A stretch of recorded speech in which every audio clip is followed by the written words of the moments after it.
একজন মানুষ আল্লাহর বান্দা, সম্পদের পাহাড়, বলেন তো এই ধনাঢ্য বান্দাকে ফকির করতে আমার আল্লাহর সময় লাগবে? এক মুহূর্ত সময় লাগবে না। মৃত্যু থেকে যতই পালাও, মৃত্যু তোমায় লইবে ঘিরি, যদিও থাকো আকাশ পানে লাগাইয়া সিঁড়ি। নদী পারে ও মাঝি ভাই, ওপারে যেতে চাই, নদীর পার ভাঙে ওপার ভাঙে, এই তো নদীর খেলা।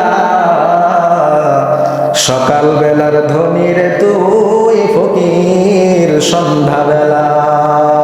ঠিক কিনা? আল্লাহর বান্দা সকাল বেলায় ধনী, সম্পদের পাহাড় বাহাদুরি দেখায়, সন্ধ্যা বেলায় আল্লাহর বান্দা ফকির। কি বলে? হ্যাঁ।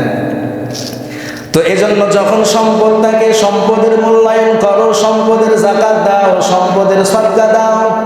সম্পদ থাকা অবস্থায় মসজিদ মাদ্রাসায় দান করো, সম্পদ ফুরিয়ে গেলে আর পাইবা না।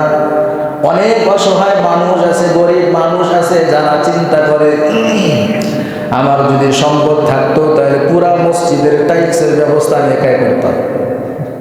অনেক গরিব মানুষ আছে, বেচারার খুব আশা, দান করার আশা, কিন্তু সম্পদ তো নেই।